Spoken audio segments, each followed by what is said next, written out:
si tu veux voir 5 séries de qualité, eh ben t'es bien tombé, reste là, bouge pas, on en parle tout de suite. J'avais envie comme ça de te faire un petit top 5, entre guillemets, de mes séries un peu favorites, quoi. Alors c'est pas vraiment un top 5, parce que je vais pas les classer, en fait, c'est vraiment mes séries un peu coup de cœur, tout simplement. Voilà, donc évidemment, je regarde bien plus, il y en a énormément que j'adore, il y a des séries comme Westworld, Stranger Things ou Daredevil aussi, qui sont pas là-dedans, mais que du coup je te cite là. Là, certaines séries que je vais te présenter sont un peu plus des séries de niche, un peu plus indépendantes, mais je pense que tu les connais quand même, parce que elles sont assez populaires. Donc voilà, je vais te dévoiler un petit peu mes 5 séries coup de cœur. Juste une chose, mais c'est assez évident, il n'y a pas de spoil, hein, je te présente juste les séries, te dire à quel point elles sont intéressantes et qu'il faut que tu les regardes, parce que c'est intéressant. Voilà. La première série, c'est Dickinson. Dickinson, qui est une série qui est distribuée sur l'Apple TV+, qui est une plateforme qui fonctionne moyennement, donc j'ai l'impression que... C'est dommage, parce que Apple TV+, ont des bonnes séries. Et du coup, Dickinson est un de mes coups de cœur, clairement.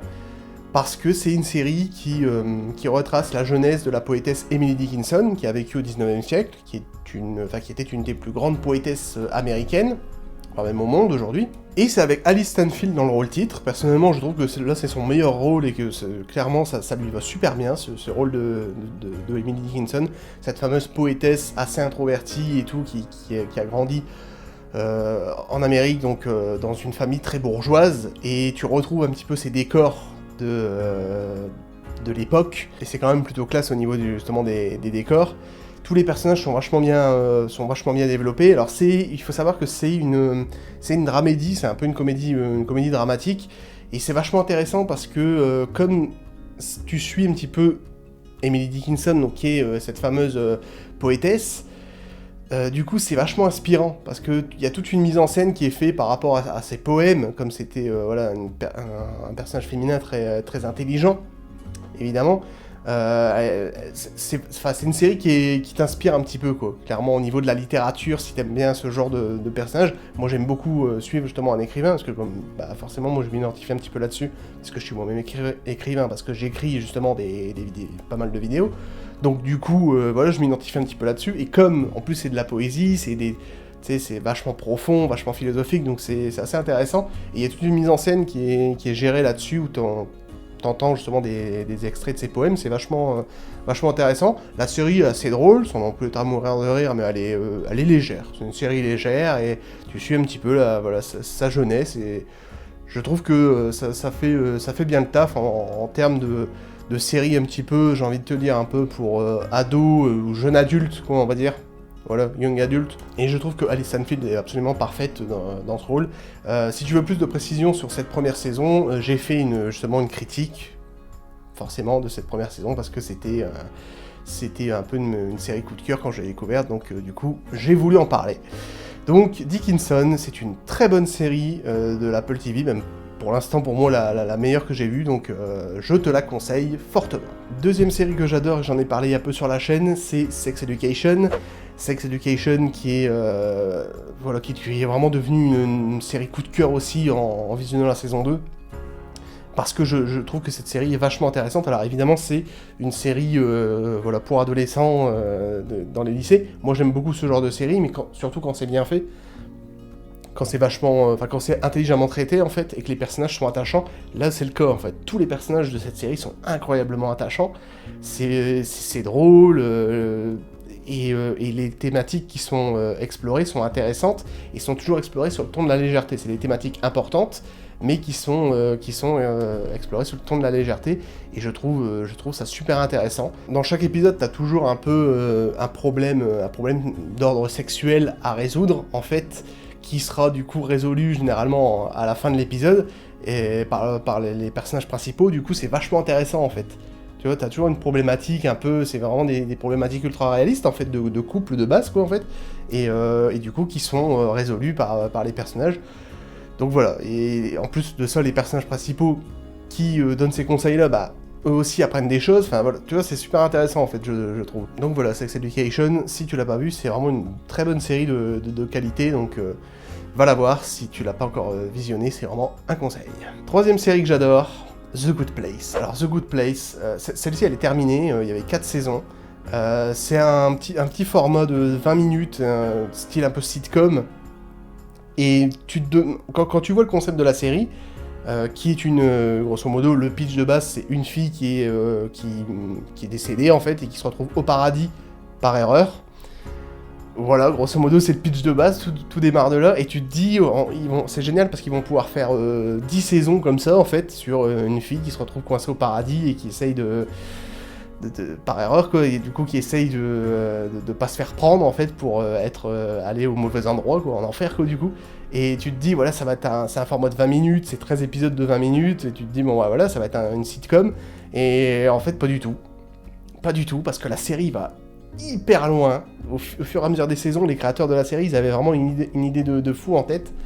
Et ils se sont dit, on va faire un truc ultra intellectuel, ultra ésotérique, on va parler de l'univers, on va parler de la morale, de l'aspect éthique des choses, du bien, du mal, tu vois, ce genre de choses, de la philosophie aussi, qui est énormément traitée dans la série, bref. Et du coup, c'est assez fou parce que vraiment, la série t'emmène ultra loin et tu t'attends vraiment pas à voir ça, quoi.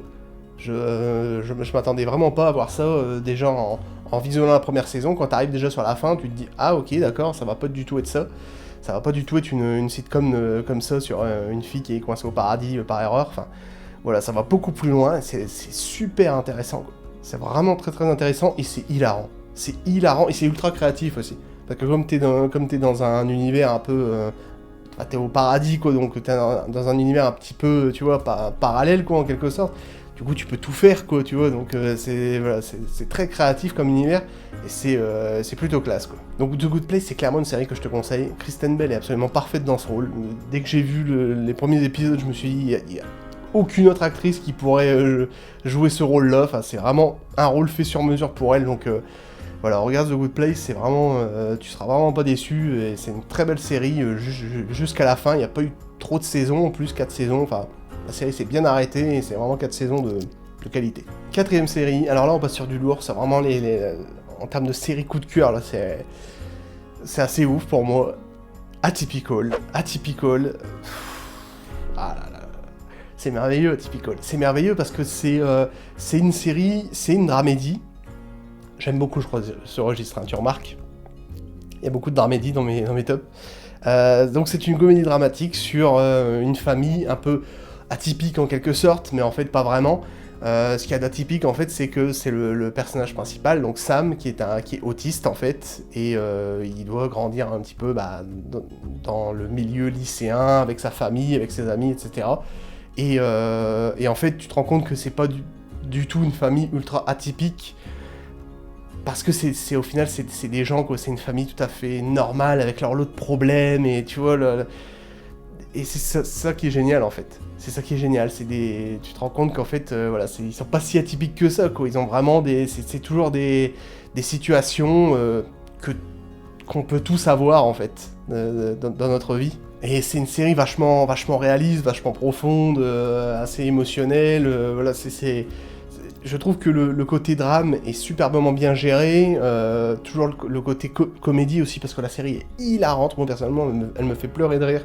Parce que c'est pas un humour forcé, en fait, tu vois, c'est des blagues un peu, tu vois, qui arrivent comme ça, vraiment sur le ton, avec la personnalité des personnages qui fait tout, en fait, c'est pas un humour forcé comme chez Marvel Studios, par exemple, où là, ils te mettent toujours une blague toutes les 10 minutes, parce que là, il faut rendre le film marrant. Là, non, là, c'est clairement un truc, tu vois, c'est beaucoup plus fluide, quoi. Et tous les personnages sont ultra attachants, et cette famille, t'as vraiment envie de faire partie de cette famille. C'est con à dire, mais t'as vraiment envie de faire partie de cette famille.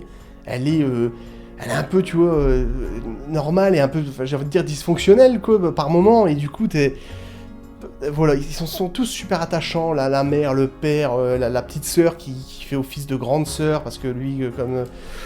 pour Sam, parce que comme il est autiste, bah forcément, voilà, elle essaie de prendre soin de lui, enfin... C'est vraiment génial, ils ont tous une personnalité... Ils ont tous une personnalité distincte et voilà, ça fonctionne super bien, ils sont tous très très attachants. Et c'est une série, tu vois, que j'aime bien parce que c'est assez réaliste, c'est assez profond, c'est toujours, tu vois, tu vois un petit peu, toi t'es un petit peu tu vois un petit peu le monde sous les yeux de Sam en fait, sous les yeux de ce personnage autiste. Et c'est vachement intéressant. C'est vachement intéressant comment lui perçoit justement le monde. Il fait beaucoup d'analogies animalières, en fait, par rapport aux êtres humains, tu vois, comme il est passionné de l'Antarctique. Donc, tu vois, c'est vachement intéressant quand il parle en voix off et tout. Donc, ouais, non, franchement, c'est vraiment une série... c'est un peu une série coup de cœur pour moi. En plus, c'est un petit format, c'est 30 minutes par épisode. Pour 8-10 épisodes par saison. Voilà. Pour l'instant, il y a 3 saisons, c'est 3 saisons de qualité. Il va y en avoir une dernière en 2021, qui sera normalement la toute dernière, la 4ème. Et du coup, voilà, c'est une série qui va se clôturer, malheureusement. J'aurais préféré qu'il y ait quand même une 5ème saison, parce que comme c'est un petit format, voilà, ça se bouffe assez rapidement. Mais voilà, donc je pense qu'il vaut mieux s'arrêter tant que c'est bien, quoi, on va dire. Mais voilà, clairement, Atypical, c'est une de mes séries coup de cœur aussi. Voilà, donc je te la conseille. Et enfin, on arrive à ma 5ème série coup de cœur, qui je pense tout le monde s'en branle de celle-là. Et ben c'est The Crown. The Crown. Et pourquoi je dis tout le monde s'en branle? Parce qu'en fait, c'est une série sur un biopic qui retrace en fait la vie, le règne de la reine Elisabeth II. Donc la reine d'Angleterre. Et là, je pense que tout le monde s'est déjà barré quand je dis ça, parce que je suis sûr que tout le monde a des préjugés là-dessus en se disant « Ouais, une série sur la reine d'Angleterre, ça doit être chiant, ça doit être tu vois, la reine d'Angleterre qui boit son thé toute la journée, et tout. » Et pas du tout. Pas du tout. The Crown, c'est une série d'une très très haute qualité, qui a remporté d'ailleurs pas mal de prix, prix de la meilleure série dramatique dans je ne sais plus quelle année, je crois que l'année où il y avait la première saison.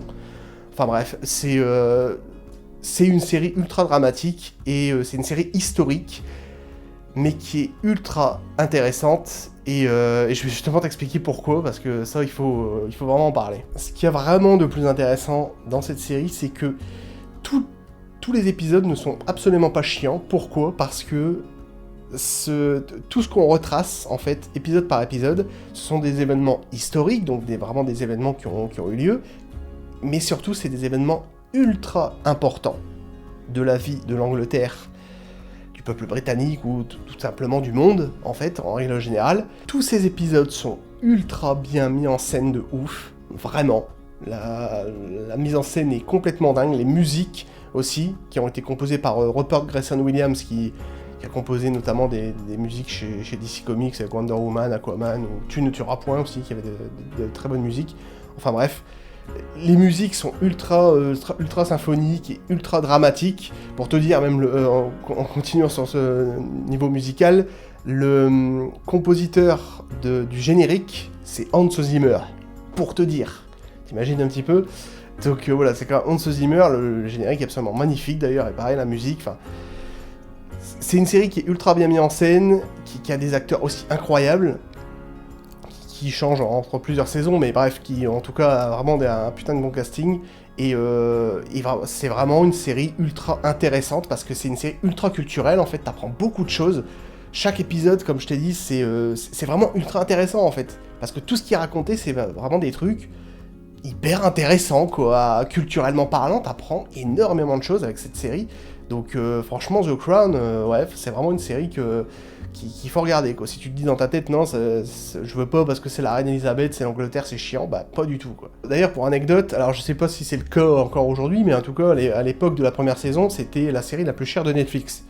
Et ce qui doit coûter bonbon, c'est pas les effets spéciaux, c'est clairement les décors, quoi. Parce qu'il faut restructurer un petit peu tout le palais royal, enfin tu t'imagines un petit peu à quoi ça ressemble, quoi. C'est un musée, le truc, quoi, donc... voilà, au niveau des décors, au niveau des costumes, enfin tout est parfaitement millimétré, quoi.